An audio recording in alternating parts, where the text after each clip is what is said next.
जय श्री राम दोस्तों, पटना शेयर बाजार में एक बार फिर से आप सबका स्वागत है। आइए देखते हैं हम लोग आज क्या सीखे हैं।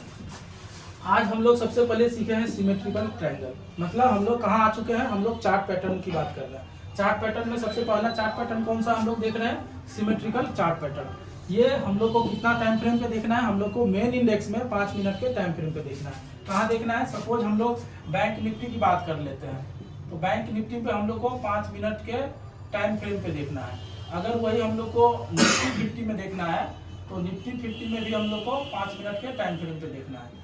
मतलब हम लोग को क्या देख रहे हैं, हम लोग मेन इंडेक्स देख रहे हैं। मेन इंडेक्स पे हम लोग को क्या बनता हुआ नजर आएगा, कौन, ये एक पैटर्न की तरह नजर आएगा। तो हम लोग को क्या करना है, एक ट्रेड लाइन नीचे से ड्रॉ करना है और एक ऊपर से ड्रॉ करना है। मतलब मार्केट एक पॉइंट पे जा रहा है, गिर जा रहा है, तो सेकंड जो लो गिरा यहाँ पे वो इसके ऊपर नहीं गिरा, इसके नीचे ही गिरा, इसके नीचे ही गिरा। तो हम लोग एक लाइनिंग लगाएंगे, कम से कम 2 पॉइंट टच होना चाहिए परफेक्ट सिमेट्रिकल बनने के लिए, और नीचे से भी एक लाइनिंग लगाएंगे, और जहाँ पे क्रॉस ओवर होगा वहाँ तक की हम लोग एक ट्रेड लाइन लगा रखा है। अब मार्केट इसके रेंज में धीरे धीरे सिमटते जा रहा है। मतलब मार्केट का जो दायरा था पहले वो ज़्यादा था, मार्केट एक रेंज में आकर के यहाँ पे आ गया। अब यहाँ आने के बाद देखिए कि मार्केट ऊपर भी ब्रेकआउट कर सकता है, नीचे भी कर सकता है। तो मार्केट हमेशा ट्रैपिंग के हिसाब से चलता है। मतलब मार्केट को अगर नीचे जाना है, सपोज नीचे आना है, तो पहले वो मूव किधर दिखाएगा, ऊपर की ओर मूव दिखाएगा।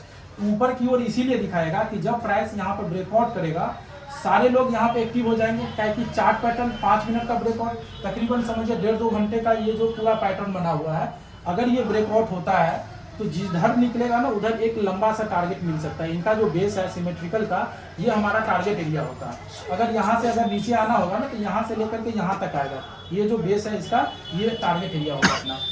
उस केस में क्या हुआ, मार्केट अगर ऊपर की ओर आपको पहली बार में ब्रेकआउट कर रहा है तो पहली बार में कभी भी एंट्री ना करें। मतलब मार्केट आपको अगर दिखा रहा है ऊपर की तरफ, इसका मतलब समझिए कि मार्केट सबको यही दिख रहा है कि मार्केट ऊपर जा रहा है, मार्केट ऊपर जा रहा है, लेकिन मार्केट एक्चुअली में ऊपर जा नहीं रहा है। आपको ऐसा दिखा रहा है कि हम लोग ऊपर जा रहे हैं, और सारे ट्रेडर जो लॉस करता है ना, उसका माइंडसेट यही है, और उसमें ट्रेडर का भी कोई गलती नहीं है। अगर आपको कोई चीज धोखा दे दे, कोई धोखा दे दे, तो उसमें आपका कोई गलती नहीं है। लेकिन कोई आदमी धोखा दे रहा है आपको, तो उसके माइंडसेट को अगर हम पहले से पकड़ ले कि सामने वाला हमको धोखा देने वाला है, तो उसके अनुसार से हम बेहतर प्लानिंग कर सकते हैं। तो यहाँ पे क्या हुआ, हमको पहले से पता था कि अगर मार्केट ऊपर की ओर ब्रेकआउट दे रहा है पहली बार में, तो हम लोग को एंट्री करना ही नहीं है। अब जिन्होंने करा, मार्केट क्या करेगा, उसको रिटेस्ट करेगा, उसको निकालेगा पहले, और जब वो निकल जाएगा तो रियल मूवमेंट जो है उसके बाद आएगा। अगर सपोज करते हैं मार्केट को ऊपर ही ब्रेकआउट देना है, तो यहाँ पर ब्रेकआउट के बाद सस्टेन किया, हम लोग एंट्री नहीं किया, हम लोग वेट करेंगे रिटेस्ट का। जब मार्केट यहाँ से रेड बना करके नीचे आ रहा है और यहाँ इस लेवल पे आया, ये जो ट्रेड लाइन था मेरा नीचे से इस यहाँ पे आया, तो यहाँ पे कोई अगर बाइंग कैंडल बन रहा है, buying candle in the sense अगर कोई हैमर बन रहा है, हैमर के ऊपर क्लोज कर रहा है तो एंट्री। अगर कोई बियरिश इंगल्फिंग की जगह बुलिश इंगल्फिंग यहाँ पे बन जाए, तो यहाँ पे उसके ऊपर कैंडल क्लोज करे तो यहाँ पे हम लोग एंट्री बनाएंगे। मतलब जितना भी बाइंग कैंडल है उसके ऊपर अगर यहाँ पे सस्टेन करेगा इसी लाइन के ऊपर, तो मेरा एक टारगेट के लिए यहाँ पे हम लोग जा सकते हैं। एसएल इसके नीचे को रख करके हम लोग जा सकते हैं। अगर नीचे की ओर सेम केस में ब्रेकआउट दे पहली बार में, तो एंट्री नहीं करना है, वेट करना है रिटेस्ट का। अगर रिटेस्ट पे अगर कोई सेलिंग कैंडल बन रहा है तो हम लोग नीचे की ओर आ सकते हैं, एंट्री ले सकते हैं। और पहली बार में जो है ट्रेड बिल्कुल भी इग्नोर करना है। होता क्या है ना, आपको यहाँ पे एंट्री कर लीजिएगा, आप फिर इस रेंज के अंदर में आ जाएगा और आपका एसएल ये रहेगा, एसएल कट जाएगा, तो एसएल देने से कोई फायदा है नहीं है। आपको वेट करना ही पड़ेगा रिटेस्ट का, या फिर रिटेस्ट करके मार्केट आ रहा है तो फिर आपको एंट्री लेना है। सेम आपको एसेंडिंग, अब ये तो हम लोग सीख लिए सिमेट्रिकल ट्रायंगल, और यहाँ पे हम लोग देखते हैं एसेंडिंग ट्रायंगल।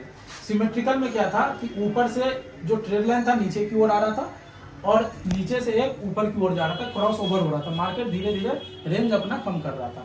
लेकिन यहाँ पे क्या हो रहा है, एसेंडिंग के केस में मार्केट नीचे से ऊपर आया, इसमें मार्केट अप ट्रेंड था, डाउन ट्रेंड था, मेरे लिए कोई मैटर नहीं करता है। यहाँ पे मार्केट अप ट्रेंड में था, मेरे लिए मैटर करता है। मार्केट क्या था, अप ट्रेंड में था, और अप ट्रेंड में मार्केट क्या बनाया, एक एसेंडिंग ट्रायंगल बनाया।